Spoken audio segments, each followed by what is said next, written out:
Practical Microsoft Excel. এই Microsoft Excel চ্যাপ্টারের অন্তর্গত ডেটা ভ্যালিডেশন কিভাবে প্রয়োগ করা যায় এই বিষয়টা আমি তোমাদের এবার ভিডিওতে দেখাবো। তোমরা আমার নোটসটা পাশে খুলে রাখো আর মন দিয়ে আমার এই ভিডিওটা দেখো। দেখো, নোটসে আমি হেডিং দিয়ে দিয়েছি কিভাবে ডেটা ভ্যালিডেশন প্রয়োগ করা যায়। স্টেপস। নাম্বার 1 স্টেপ দেখো লেখা রয়েছে, প্রথমে ডেটাবেসের উপযুক্ত কলাম হেডিংগুলি টাইপ করতে হবে। লেখার পর আমি তার নিচে উদাহরণও দিয়ে দিয়েছি কি কি কলাম হেডিং টাইপ করতে হবে নোটসে। এবার ভিডিওতে দেখো, আমি ভিডিওর সাইজ কমানোর জন্য এবং সময় বাঁচানোর জন্য আগে থেকেই কলাম হেডিংগুলো দিয়ে রেখেছি। এই যে দেখতে পাচ্ছ কলাম হেডিংগুলো দেওয়া রয়েছে, আমি টাইপ করে রেখেছি। রোল নাম্বার, নেম, ক্লাস আর টোটাল মার্কস। অর্থাৎ আমি এই কলাম হেডিংগুলো আগে থেকেই টাইপ করে রেখেছি, তোমরাও আগে টাইপ করে নেবে। চলে এলাম 2 নম্বর স্টেপে। দেখো লেখা রয়েছে ডেটাবেসের প্রথম কলাম হেডিংটির নিচের সেলে ক্লিক করতে হবে। এই যে দেখো কলাম হেডিংগুলো যেগুলো আমি লিখেছি, প্রথম কলাম হেডিং হলো রোল নাম্বার। এই যে আমি মাউস পয়েন্টার ঘোরাচ্ছি, রোল নাম্বার হলো প্রথম কলাম হেডিং। এবার ওর নিচের সেল মানে এই সেলটায় ক্লিক করতে হবে। আবার বলছি, এই যে কলাম হেডিংগুলো টাইপ করা রয়েছে এদের মধ্যে রোল নাম্বার হলো প্রথম কলাম হেডিং, এই যে দেখতে পাচ্ছ। ওর নিচের সেলে অর্থাৎ এই সেলটাকে ক্লিক করতে হবে। তাহলে আমি রোল নাম্বার যে প্রথম কলাম হেডিং তার নিচের সেলটায় ক্লিক করছি। লক্ষ্য করো, এই ক্লিক করলাম, অর্থাৎ প্রথম কলাম হেডিংয়ের নিচের সেলটা সিলেক্ট করে নিলাম। চলে গেলাম step number 3, data tab activate করতে হবে। আমার মাউস পয়েন্টার খেয়াল করো, আমি ওপরে নিয়ে যাচ্ছি, এই দেখো ওপরে নিয়ে যাচ্ছি, এই দেখো ডেটা ট্যাব, এই যে রয়েছে ডেটা ট্যাব। আমি মাউস পয়েন্টার ঘোরাচ্ছি ডেটা ট্যাবের চারপাশে, ওই ডেটা ট্যাবে একটা ক্লিক করলাম, অর্থাৎ এই ডেটা ট্যাবকে অ্যাক্টিভেট করে নিলাম। চলে এলাম 4 নম্বর স্টেপে, ডেটা ভ্যালিডেশন নামক ড্রপ ডাউন লিস্ট আইকনে ক্লিক করতে হবে। একটি তালিকা আবির্ভূত হবে। এবার দেখো টুলবারে, এই যে মাউস পয়েন্টার নিয়ে যাচ্ছি টুলবারে, এটা তো টুলবার তোমরা জানো। এই টুলবারে ডেটা ভ্যালিডেশন, এই যে দেখো আমি মাউস পয়েন্টার ঘোরাচ্ছি, ডেটা ভ্যালিডেশন বলে একটা ড্রপ ডাউন লিস্ট আইকন আছে। আবার দেখো এই যে ডেটা ভ্যালিডেশন টুলবারে রয়েছে, আমি মাউস পয়েন্টার ঘোরাচ্ছি, এই ডেটা ভ্যালিডেশনের যে ড্রপ ডাউন লিস্ট আইকন এখানে ক্লিক করতে হবে, একটি তালিকা আবির্ভূত হবে। এই দেখো এই যে ডেটা ভ্যালিডেশন, আমি এই ড্রপ ডাউন লিস্ট আইকনে ক্লিক করলাম, সঙ্গে সঙ্গে দেখো একটা লিস্ট বা তালিকা তোমার সামনে চলে এলো। চলে এলাম 5 নম্বর স্টেপে, তালিকা থেকে ডেটা ভ্যালিডেশন নামক অপশন সিলেক্ট করতে হবে। একটি ডায়ালগ বক্স আবির্ভূত হবে। এই যে তালিকাটা এসেছে এখানে দেখো ডেটা ভ্যালিডেশন বলে একটা অপশন আছে, এই যে আমি মাউস পয়েন্টার ঘোরাচ্ছি ওপর দিয়ে, এই যে ডেটা ভ্যালিডেশন অনেকবার করে আমি নাড়াচ্ছি দেখো। এবার এই অপশনটা সিলেক্ট করব, সঙ্গে সঙ্গে একটা ডায়ালগ বক্স আবির্ভূত হবে। লক্ষ্য করো, তাহলে আমরা এবার সিলেক্ট করব ডেটা ভ্যালিডেশন, এই ক্লিক করলাম। যেই ক্লিক করলাম সঙ্গে সঙ্গে দেখো একটা ডায়ালগ বক্স তোমার সামনে খুলে গেল।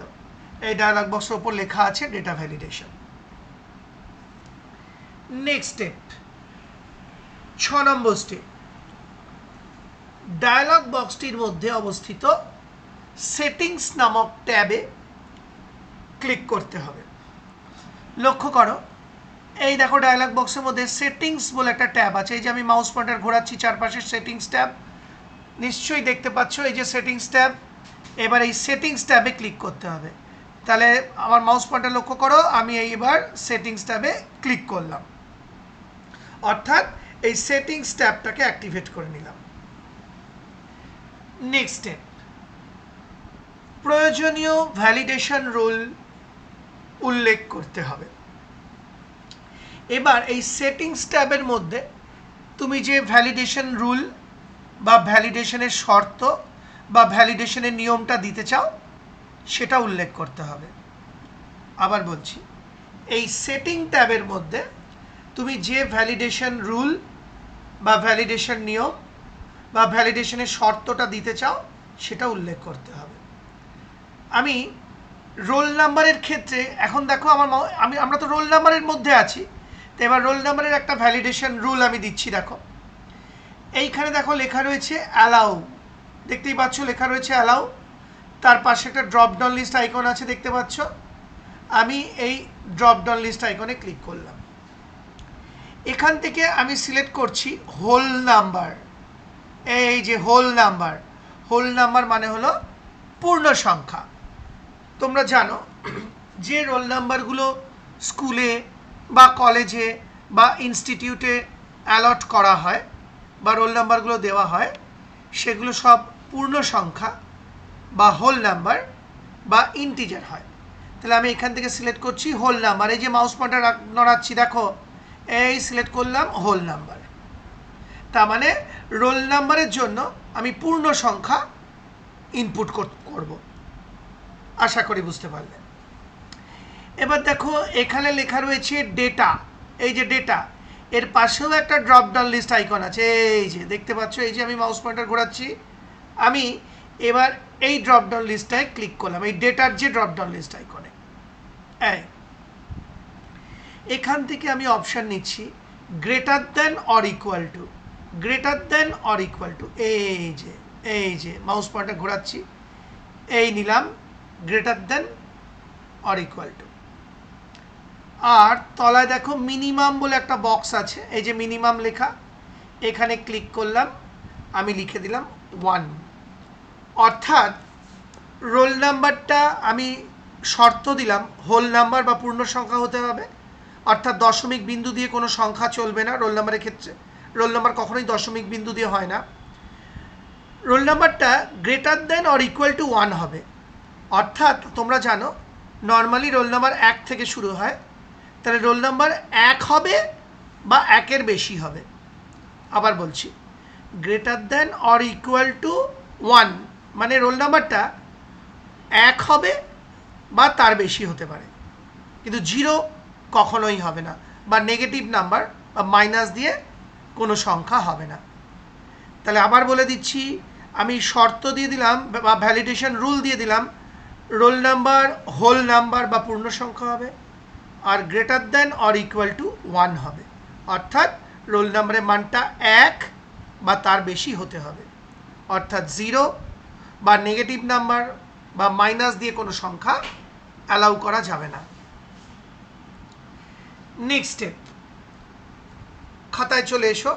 8 নম্বর স্টেপ, দেখো লেখা রয়েছে এরর অ্যালার্ট নামক ট্যাবে ক্লিক করতে হবে। এই দেখো আমি মাউস পয়েন্টার নিয়ে যাচ্ছি, আরেকটা ট্যাব আছে এরর অ্যালার্ট। এই দেখো এই যে আমি মাউস পয়েন্টার ঘোরাচ্ছি, এরর অ্যালার্ট, এই ট্যাবটা এবার ক্লিক করতে হবে। এই আমি ক্লিক করলাম। এরর অ্যালার্ট মানে আমি যদি ইনপুট ভুল করি তাহলে আমাকে যে এরর মেসেজটা ও শো করবে সেটাই। আবার বলছি, এরর অ্যালার্ট মানে হলো এখানে আমাকে একটা মেসেজ বলে দিতে হবে। সেই মেসেজটা কখন আসবে? যখন আমি রোল নাম্বারের ইনপুটে কিছু ভুল করব। অর্থাৎ যদি আমি ভুল ইনপুট করি তখন এই এরর অ্যালার্টে যে মেসেজটা লিখব সেটাই আমাকে শো করবে। তাহলে এরর অ্যালার্ট ট্যাবে চলে এলাম আমরা। নেক্সট স্টেপ নাম্বার 9, দেখো আমি লিখে দিয়েছি প্রয়োজনীয় এরর মেসেজ টাইপ করতে হবে।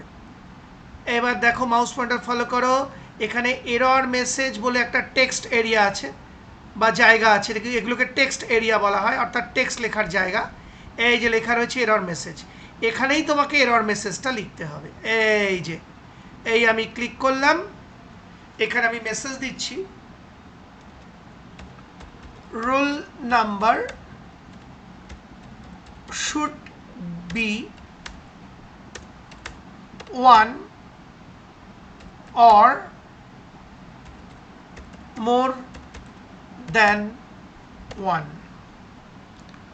অর্থাৎ আমি বলে দিলাম যে আমার রোল নাম্বারগুলো 1 হবে অথবা 1-এর বেশি হবে, মানে এই এরর মেসেজটা বলে দিলাম। আর এই এরর মেসেজটা তখনই দেখাবে যদি আমি রোল নাম্বারে 0 ইনপুট করি বা মাইনাস দিয়ে কিছু সংখ্যা ইনপুট করে ফেলি।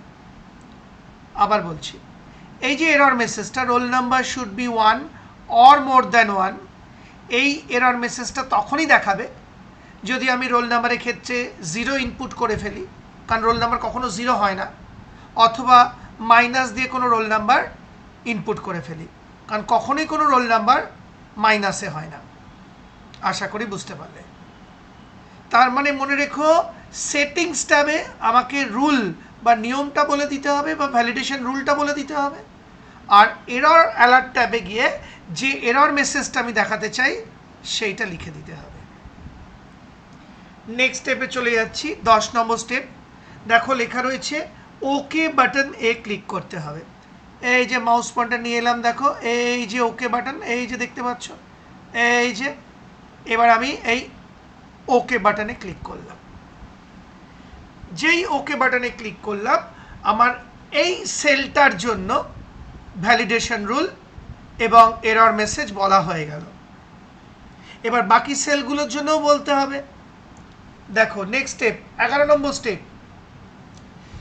যে সেলে ভ্যালিডেশন রুল লেখা হলো সেই সেল থেকে অটোফিল হ্যান্ডেল ব্যবহার করে প্রয়োজনীয় সেল অবধি ড্র্যাগ করতে হবে। অর্থাৎ আমি তো এই সেলটার জন্য ভ্যালিডেশন রুল লিখেছি, ধরা যাক আমি 10 নম্বর অবধি এই ভ্যালিডেশন রুলটাকে প্রয়োগ করতে চাই। আবার বলছি, আমি এই সেলটার জন্য, অর্থাৎ 2 নম্বর রোতে যে সেলটা আছে, এই যে সেলটা, এইটার জন্য ভ্যালিডেশন রুল উল্লেখ করে দিলাম। আমি চাইছি এই 10 নম্বর রোতে যে সেল আছে এই অবধি রুলটা প্রয়োগ হোক। তাহলে আমি কি করব, এই দেখো ছোট্ট স্পটে ডান দিকের নিচে ছোট্ট স্পটে টাচ করলাম, তোমরা জানো সঙ্গে সঙ্গে ছোট্ট একটা প্লাস চিহ্ন চলে এলো, যাকে অটোফিল হ্যান্ডেল বলা হয়, অনেকবার তোমরা ইউজ করেছো। আবার বলছি, এই যে সেল পয়েন্টারটা কালো রঙের যে বক্স, এটাকে সেল পয়েন্টার বলে। আর ডান দিকের কোণার নিচে ছোট্ট একটা স্পট আছে, এই যে ঘোরাচ্ছি, ওই ছোট্ট স্পটে টাচ করলেই তোমরা জানো অটোফিল হ্যান্ডেল নামে একটা ছোট্ট প্লাস চিহ্ন চলে আসে। এবার এই অটোফিল হ্যান্ডেল দিয়ে আমি ড্র্যাগ করছি, দেখো এই ড্র্যাগ করছি 10 নম্বর রো অবধি। অর্থাৎ আমি যে ভ্যালিডেশন রুলটা লিখলাম সেটা এই সেলটা থেকে এই সেল পর্যন্ত প্রয়োগ হয়ে গেল। আবার বলছি, আমি যে ভ্যালিডেশন রুলটা উল্লেখ করলাম সেটা এই সেলটা থেকে এই সেল অবধি প্রয়োগ হয়ে গেল। অর্থাৎ 2, 3, 4, 5, 6, 7, 8, 9, 10 এই রোগুলোতে যে সেলগুলো আছে তাতেও প্রয়োগ হয়ে গেল। চলে এলাম 12 নম্বর স্টেপে। একই পদ্ধতি অন্যান্য সেলগুলির ক্ষেত্রে প্রয়োগ করতে হবে। এই একই পদ্ধতি তোমায় নেম, ক্লাস, টোটাল মার্কস এই সব সেলগুলোর ক্ষেত্রে প্রয়োগ করতে হবে। এই নেম, ক্লাস, টোটাল মার্কসের ক্ষেত্রে কিভাবে প্রয়োগ করতে হবে সেটা আমি আরেকটা ভিডিওতে দেখাবো, কারণ এই ভিডিওটা নয়তো বড় হয়ে যাবে। এই অবধি এই ভিডিওটাকে শেষ করলাম, আশা করি বুঝতে পারলে। সেই সঙ্গে আমার ভ্যালিডেশন রুল কিভাবে প্রয়োগ করা যায় দেখিয়ে প্রথম ভিডিওটি শেষ হলো।